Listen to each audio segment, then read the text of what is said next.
But before we do that, let's talk about the year that just was. You and I talked last year about some of y'all's goals and objectives. How do you feel y'all did on what y'all hope to do this past school year? Well, one of the things that we're really celebrating is we were able to grow enrollment. We grew enrollment really across the board and focused in our technical education areas in engineering and industrial technology and health education and in business and public services. All of those programs saw significant growth, and that's important to the workforce and meeting the workforce needs in Anderson, Oconee, and Pickens counties. So we're really proud about that.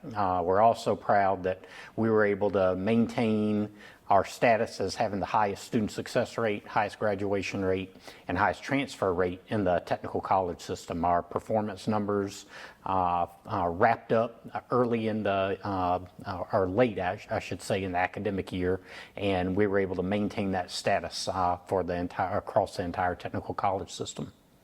And as the manufacturing base in Anderson continues to grow, the current places getting bigger and new places coming in, are y'all getting more requests from those folks for help with training? And Oh, the number of requests and the number of new partnerships continues to grow. We have continued to expand on our business and industry engagement strategy. We've got a very active group internally at the college that focus on proactive outreach, as well as synergy teams based on industry sector that focus on maintaining and growing relationships that already exist. So we've got just great partnerships with business and industry. Growing apprenticeships in the area is a key focus, in particular youth apprenticeships, which are a great opportunity for our high school students to get an idea of what the life of work looks like in a comfortable way that's highly structured while they're still getting, they're finishing up their high school as well as earning some college credit. So, so many different ways we're meeting our local business and industry needs. And that's a fairly recent development where high schools and tech are working together with businesses, right? How does that work exactly? Yep. So there are lots of ways that happens. One of them are through dual enrollment pathways. So our high school students have the ability to start in, for example, technical career pathways. This past year, or this year actually, we celebrated our 10th anniversary of technical career pathways. Nearly 900 students have participated in that program over the past decade, and over 800 have earned a credential and have moved on into Tri-County to earn that associate's degree over those 10 years. And those are in programs like mechatronics, welding, CNC, HVAC, high demand, high wage needs in the area, and that's through partnerships with our school districts. So these students are still in high school, starting in their junior year. They're taking classes with Tri-County with our highly qualified faculty in those technical areas. They're making meaning out of those high school experiences, earning that high school diploma while earning a Tri-County certificate. So they're walking across the stage. We had nearly 60 of them, I believe, walk across the stage this past spring before they graduated high school with a one-year certificate from Tri-County, and now they're enrolling at Tri-County to finish that associate's degree, and in just a year, they're going to be into the workforce making $50,000, $60,000 a year. Are these in partnership with the career centers, They are. school Yep. districts? We got great relationships and really growing relationships with Anderson District 1 and 2 Career Center. Their director, Holly Harrell, is just a dream to work with, as well as AIT, and they've got new leadership there, and it's just been wonderful to work with that new leadership as we expand opportunities in the Anderson County area. In the Anderson, the AIT particularly, you have a campus adjacent to it. And does that allow you to do things that you've been wanting to do there? We do. We've got a great partnership with them in mechatronics, and we're looking to expand that. We've got some facilities announcements that are something we're looking forward to in the coming year, working through some of the design, and we're working in collaboration with AIT on that. One of the areas of growth and opportunity for continued growth in our area is in dual enrollment. This is when high school students who want to come to college, whether that's in technical areas or they've just got this desire to start their journey towards higher education because they have a goal of going to a four-year college or university, that they start with Tri-County in a dual enrollment program. We've got great partnerships with all of our school districts that offer that opportunity for the college, and there are many options for them, but Tri-County is a really great option. Recently, we have learned that students from Tri-County that then go to a four-year college outperform all other dual enrollment program options. Those students are completing faster, which means that they're spending less money. They're not having to repeat courses, which means that they're getting great advising from our faculty and our staff that while they're in high school, and they're getting all kinds of wraparound services. And those are things that they just don't get with other options. And that's accelerating their completion, saving them and their parents money, which is a great thing. And number one, is getting them ready for that college experience in collaboration with AIT on that. And partnerships in general, when Tri-County Technical College was founded, that was probably not at the top of the thing as partnership with the industry. How important is that today to your mission, the partnerships with economic development in the county and other things? Yep, it's central to what we do. When I talk to community members, I tell them that no work that we do can be done just by Tri-County itself, so we can't do the work alone. In fact, partnerships is our second strategic direction in our strategic plan. So partnerships are key to the work we do. Business and industry partnerships, where they're able to work with us and hire these individuals up front so that individuals can earn while they learn. Very, very important. Gone are the days where they're waiting for individuals to graduate and then come in and try to hire them. Those are things that happened, maybe 5-10 years ago, but now we're getting individuals that are really being scooped up in their freshman year by companies through scholars programs with groups like Michelin, Bosch, Arthrex, a number of others that we're in development with these tech scholars programs that are just very, very popular, and then growing in the healthcare area with ANMED and Prisma. And these companies and organizations also support tech financially as well, right? They do. That's why it's a great partnership, is that they're able to support the college in equipment needs, in scholarship endowments, to make sure that when I'm gone at Tri-County and everybody else who's working here this kind of stuff lives on forever. So those endowments are extremely important for student scholarships. And that gets us to affordability. How affordable is it if someone wants their son or daughter to come here and study? So this is the analogy I use. When I started working at Tri-County, it was $19.99, and I believe it was $500 a semester to attend Tri-County. Today, in technical programs or in our non-credit workforce programs, it is cheaper today in 2024 to attend Tri-County than it was in 1999. I can't think of any other area in the market where you can say that's the case. Especially education. Yep, and it's just, and the reason for that is our legislature has supported workforce scholarships. The South Carolina WIN scholarship focuses on all those workforce areas, and students are awarded $5,000 toward their tuition and fees, which pays for their education at Tri-County. So they are coming at no tuition cost.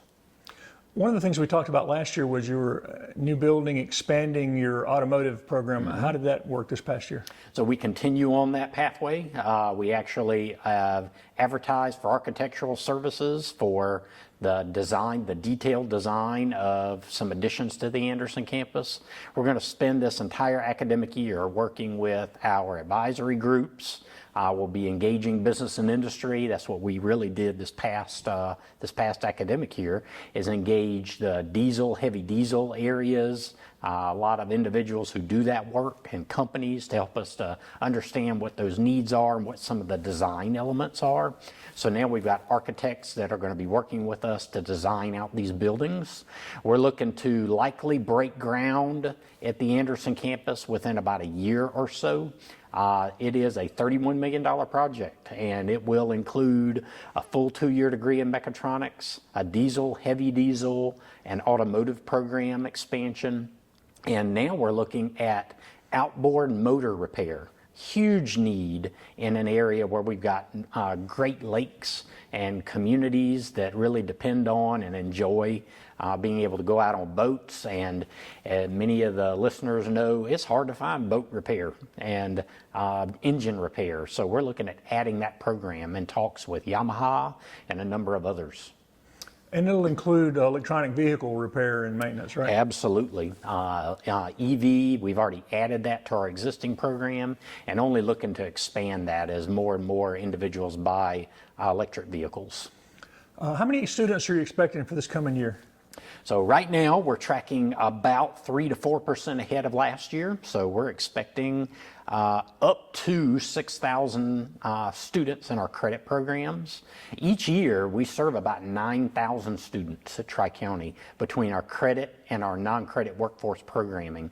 That's something, that non-credit area is an area that continues to grow. I recently learned that Tri-County's non-credit programs have now become the third largest in the state technical college system. And those are fast tracks to jobs, right? Exactly. Those are programs that are, usually these are programs that are 4 weeks, 6 weeks, no more than 12 weeks in CDL truck driving or in power line working, high demand and very high wage opportunities for individuals. And what have you identified, you and the board identified for the coming year as some of y'all's goals and things y'all hope will happen this year? Again, continuing to grow our enrollment, making sure that we're meeting local business and industry needs. We're positioning ourselves as we're closing out our current plan. We're positioning ourselves to design out a new strategic plan. So we're going to be engaging our business and industry leaders on informing us what they'd like to see Tri-County do in the next 5 years. So that's going to be a really exciting time. And yeah, you mentioned that. I see some of the pictures of people who've been on, or that are on your board and some of the others. How important are these community leaders into helping shape that vision of where y'all want to go? We are engaging community leaders all the time. We're excited to welcome a new board member, Melanie McLean, who is a senior HR manager at Arthrex. She is now on our board, bringing that industry voice of an individual that is a mover and a shaker in Anderson County that really grasps not just what the needs are at that one company, but really broadly across the sector in Anderson County. And bringing that information in and that understanding is really going to help us shape strategies, not just for this year, but of course for the future. And looking to the future, do you work with like the Anderson County Economic Development folks to see what they're forecasting out to show how it'll affect you guys here? Oh, absolutely. We've got a seat on the Anderson County Economic Development Board as well as the DCAC. We're a strong partner with Anderson County Economic Development, understanding what they're prospecting. We got a seat at the table when they bring prospects in, because as you well know, the number one question they all have is where's the workforce coming from? And that positions us as a key player in recruiting businesses, as well as those businesses are going to expand in Anderson County. And how about, I've noticed y'all have had some events just kind of giving back to the community. How important is it for y'all to be an integral part of this community? Yep. So we identify community engagement and outreach as a key strategy to be able to meet the needs of our local communities, and the board has been a strong supporter of that work. In fact, we just centered around focusing on Honeypath and Belton, as well as Homeland Park. In those areas, we've been able to bring programs into the communities, particularly in Honeypath this past year. So we've expanded that now to Belton, working with local leaders and also state legislators to be able to bring that support in. And we're doing the same thing in in Homeland Park. We're key sponsors of their Backpacks giveaway program just this past weekend. So it's just a joy to be able to find ways to not just serve the community, but make them aware of what Tri-County can do to help uplift those communities. Have y'all been impacted by the growth of Pendleton, the rapid growth out this way in Pendleton? Yeah, I mean, Pendleton, I didn't realize how quickly compared to other areas of the county that's growing, but now the Pendleton area is the fastest growing area of Anderson County. I always thought it was in Powdersville, but now it's right here in Pendleton. And of course, we're leveraging that, working with local businesses and with the city, as well as some county opportunities to potentially do some local community economic development. So more to come on that as we develop that out. Any other challenges you see for the year ahead? Challenges always exist. We're in a market where jobs are plentiful. Individuals have the ability to go immediately to work. We're always challenged by making sure that individuals know that Tri-County is a place where they can both learn while they earn money, and that they don't have to give up that dream of higher education, whether that be short-term or long-term. And removing that cost barrier is really important, but that's not the only barrier that people in our community face. A lot of individuals think they've got to quit what they're doing to come to school, but we've created all kinds of offerings and partnerships with business and industry where people just don't have to do that. In fact, these companies are hiring them up front and then helping them to pay by paying tuition and fees and scholarshiping them, so it's making it possible for them to work, and they're working around their work schedules to make it possible for them to attend college. So I think that's the biggest challenge that we're facing right now. And when you're out in the community and you deal with a lot of different groups, what are the most common questions you get asked about Tri-County Tech? It's what kind of programs do you offer? How can we learn more information? And, for business and industry, we've created a business and industry view book because businesses and industries are constantly changing. Different issues, different opportunities come up all the time, and there's really no way to know everything that somebody does. So we create a business and industry that is available online. So right at the top of our webpage, we've got a little drop-down menu that has information for, and we've made it usable for our general public. So information for business and industry, right there is a view book, and they can look by sector and see what's available to from the college and exactly who to contact. We've done the same thing for our community members. Information for prospective students or for community members. What are you looking to do? Who do you contact? What's the next step? So those are things that I think that are the number one questions that we get.